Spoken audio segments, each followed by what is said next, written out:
Okay, welcome to chapter 12 of Hercufleas. Hercufleas has just told Greta to run, run, run. You've got to run because these two terrible superhero villains, well, they're not heroes at all, they're evil, aren't they? Threatening to sort her out because she threatened Mr. Stickler. Chapter 12. Greta whirled round and pelted away from the villains, tripping and skidding across the shingle. A panic-stricken Hercufleas held onto her collar as she ran. There was a whistling sound. Something fluttered through the mist overhead, and Prince Zin floated down in front of her, light as a feather, blocking her escape. It wasn't a sword in his hand, Hercufleas realised, but a silver-fluted tube, a flight. Flights were rare instruments that he'd heard his Fleemily talk about. They gave heroes skilled enough to play with them the power to glide through the air like a bird. It really is nothing personal, said Prince Zin. A job is a job, and we pride ourselves in always completing our contract. Get away from me, Greta yelled, reaching for the axe slung across her back. Help! Somebody help me! She aimed a chop at Prince Zin, who piped a melody and soared up out of reach. Behind Greta, Ugor nudged Onk-Onk left and right, aiming the barrels of his snout. Behind you! Hercufleas yelled in Greta's ear. There was a loud booming roar, a flash of powder. He heard the bullets zip over him as Greta ducked. She rolled left, and Prince Zin trilled a frantic high note to get out of the way just in time. He glared down at the two smouldering holes in the end of his blue cloak. That was midnight velvet, Prince Zin snarled, perfect face twisted in rage. Because he stopped playing the flight to speak, he dropped to the ground. Greta swung her axe again, but he caught the handle and wrenched it from her grasp. Now you will see why they call Ugor the ballistic barbarian, Ugor grinned, reaching for his gun on Onk-Onk's saddle. No, no, no, said Prince Zin crossly. Don't shoot her, then it will be obvious she has been murdered. Stickler won't want the rest of Avalon to find out about this. No, I have a much better idea. Watch. He sprang forward, dodging Greta's wild punches. He snatched her up, kicking and screaming with one hand, and with the other he began to play his flight. They rose up into the fog. Hercufleas' stomach lurched. Higher, higher, higher they went until the ground below disappeared and there was nothing but whiteness all around. Then they burst out above the mist. The cold stars shone like blue diamonds beside a sliver of moon. Far below, Igor was shouting, "Where you go, Zin? What you do?" Hercufleas knew. Once he got high enough, Prince Zin would simply let Greta go. All they had to do was lay her body at the bottom of the island's cliffs. It would look as if she had lost her footing in the mist, a tragic accident. Beautiful, haunting music came from the flight.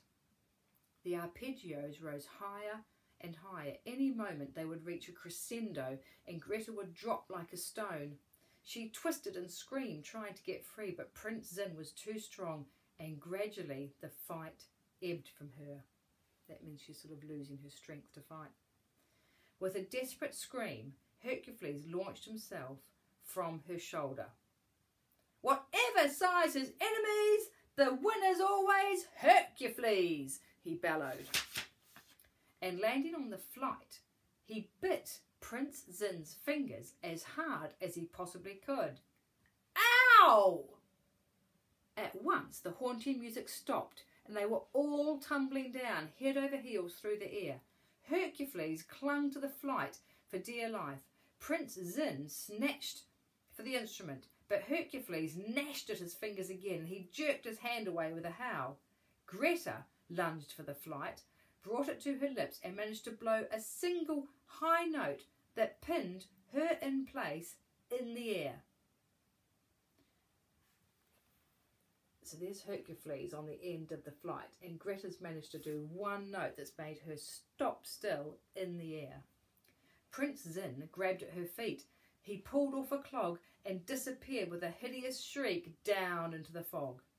3 seconds later, the shriek ended in a sickening thud on the shingle ground. Down on the ground, Ugor roared. Hercufleas opened his eyes. His arms and legs were wrapped around the end of the flight.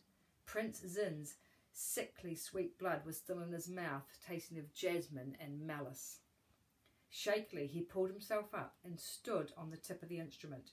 Greta was still playing the high note like the wail of a boiling kettle, keeping them suspended in the air. Her eyes were wide, her pupils were almost crossed, staring at Hercufleas on the end of the flight. "Whatever you do," he shouted, "don't stop playing." Greta nodded, but now the high note was beginning to wobble. She was running out of breath.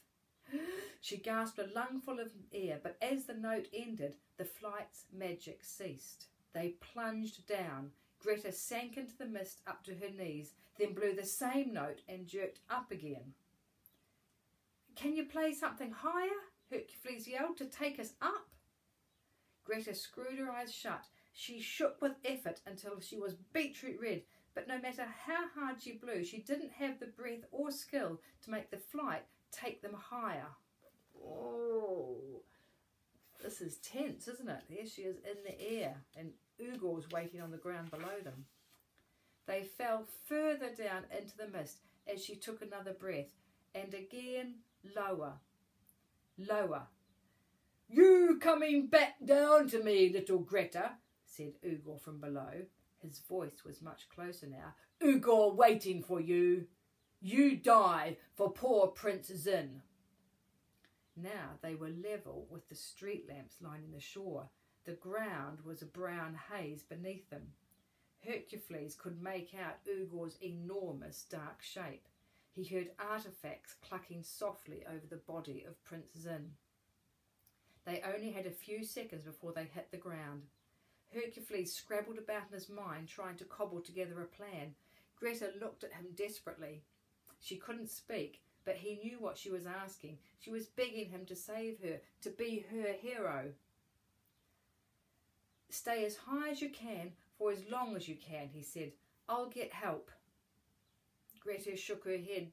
"Don't leave me." "I have to," he said. "I can't fight Ugor. He's like a giant compared to me."